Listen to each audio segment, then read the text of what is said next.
There's the person, there's the individual. These are two different things, the person and the individual. The person is the web, the network, the list of identities we can believe in from birth up until this very moment in time. It's the perceiver's identification of us in a moment to their conclusion in their mind of who we are to them.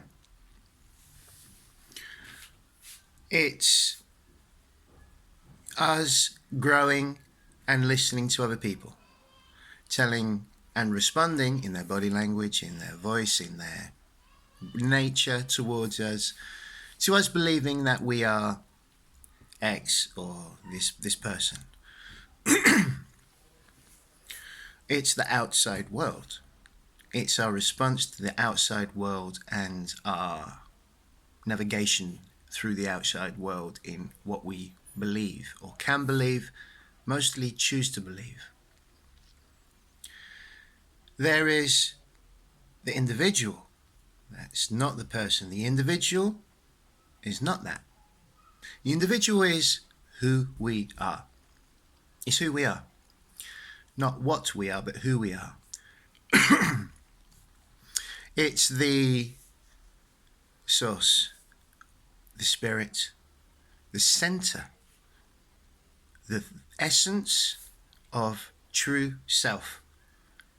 The essence of true self. The space inside us where there's love, where there is no judgment, no comparison, but full acceptance and appreciation for the good of what and who we are. It's the individual. And with that comes a nature, comes a being, a sense of uniqueness, a sense of independence. Independence because it is individual. It's an independence because it knows that it is different from everything and everyone else because you have your own uniqueness about you. This is the individual that you know, and that becomes more brighter in our acknowledgement towards it in between the thoughts that rush through our mind on a daily basis. What does this person think? What does that person think? How should I present myself on this gig? Should I play in this kind of way? Should I do this? Should I do that? Who's going to be there? Who's going to be looking at me? Who am I going to be able to please? Who am I? And yes, you can get lost of who you are in that person.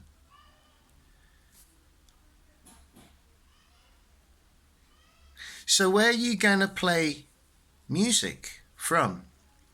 There's two sources. Are you going to play music from the person, or are you going to play music from the individual? Because by the end of the day, you can address your practice from finding the spaces between the thoughts where you can appreciate, create more, accept more, feel more confident in the knowing of your independence from that place, or you can do it from the person place, which is the ego, the egoic mind, which will always be hungry for self-image, which will always be hungry for approval, will always be hungry for acceptance to other people. Because by the end of the day, it kind of lives in fear. And fear isn't a true nature of the source and the self and the true self of who we are. So what are we going to do? Are we going to live our lives playing music from the standpoint of pleasing everybody's comfort of mind or temperament, not knowing what that is, because that changes in everybody from one moment to the next, which is a pretty intense thing to have to feel like you've got to do, which is pretty intense. You're never really being true to yourself if you respond like that. Or are you going to play it from the source of who you are? The source of who you are is where one's independence and individuality comes from. It's the source of creation of everything that you are, that you can bring, that is different, because every person is different. You can have the same species of dog, as we know, and each different dog can have a different essence about them. Mice, cats, animals, it doesn't matter. But that's the beauty of life, the difference of the independent and the individual. That is what's needed. That is what's called for. That's what art calls for.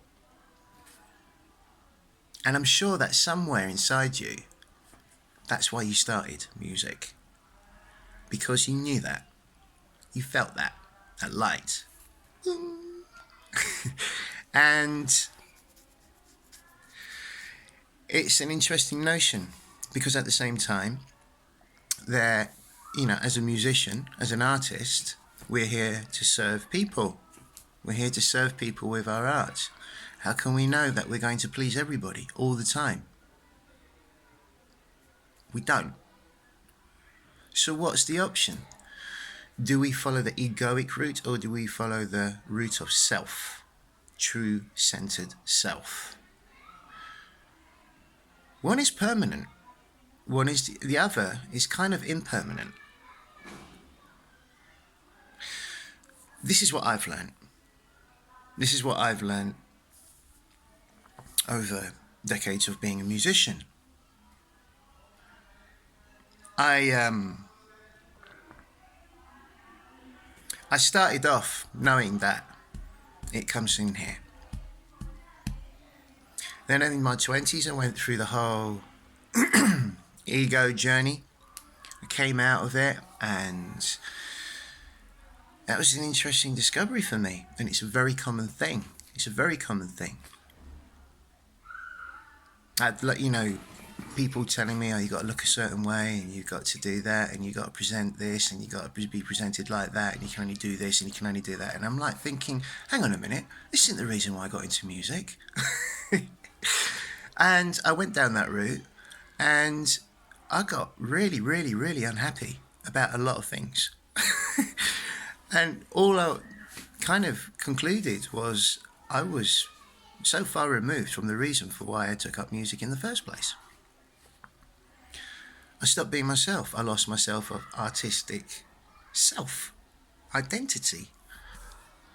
It's the people pleaser, right?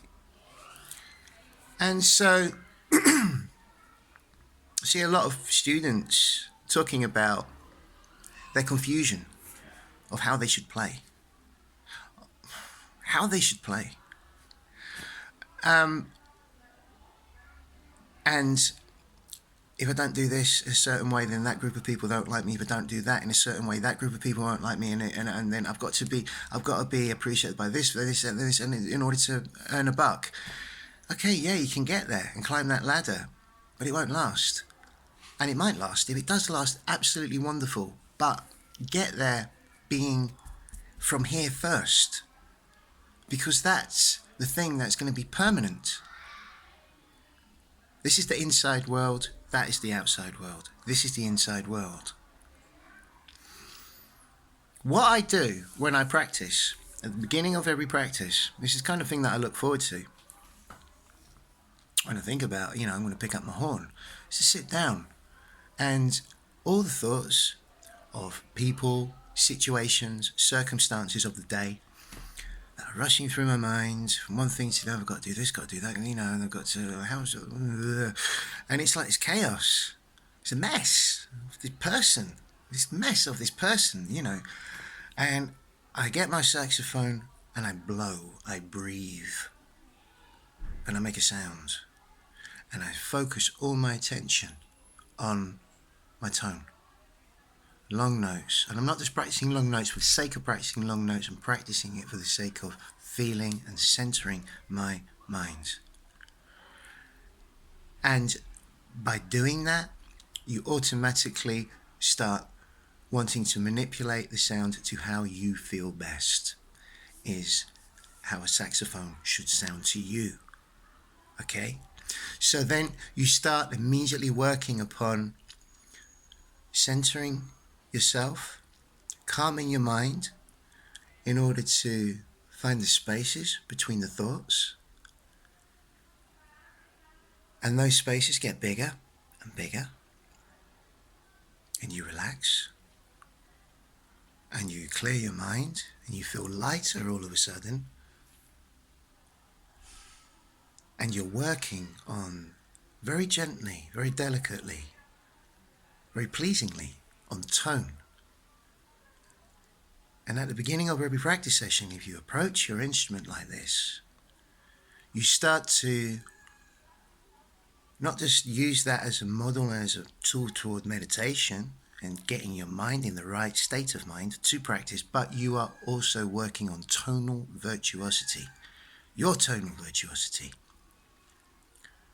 And that can then bleed into your phrasing and even inspire what kind of lines you're coming out with, instead of thinking my lines have got to come out of a theory, mind-based perception or a pleasing perception, but it comes true.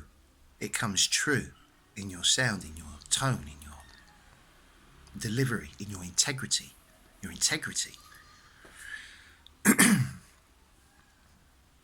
And then you sort of think to yourself, well, if I just play from that place all the time and then no one likes me, or not everybody's going to like me because I'm not putting all the effort into being liked and being presented in a certain way, and the hippest way and the most fashionable way of the week and the month, and and that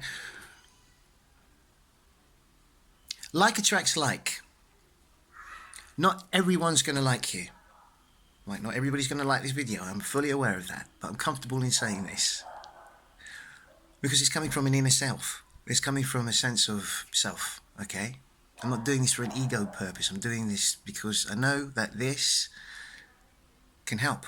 I know it can make people think, students think, and approach the beginning of their practice in a slightly different way, with a different directive. Like attracts like, by the end of the day. Not everybody's going to like you. If life was that easy, then, life would be easy. But that's not always going to happen. But one of the things that I do believe is that like attracts like, and we match the frequencies of those people of energy who we're akin to and that are akin to us. Okay? And all the things that we're looking for in ourselves can come out by looking at somebody else, being inspired in a certain way, which is why we have role models. And a good heart is a good heart. A good heart is a good heart. And from a good heart is coming from the inner self, it's coming from the internal world. And from that, if we play music from that space, it's not just your tone that you're going to be working on. It's not just your state of mind that you're going to be calming. It's not just your sense of self that you're going to be continuously refining. But everything will be delivered with heart. And that's what connects people to music by the end of the day, no matter what you look like, instead of trying to please anybody. And that I do know. Give it a try.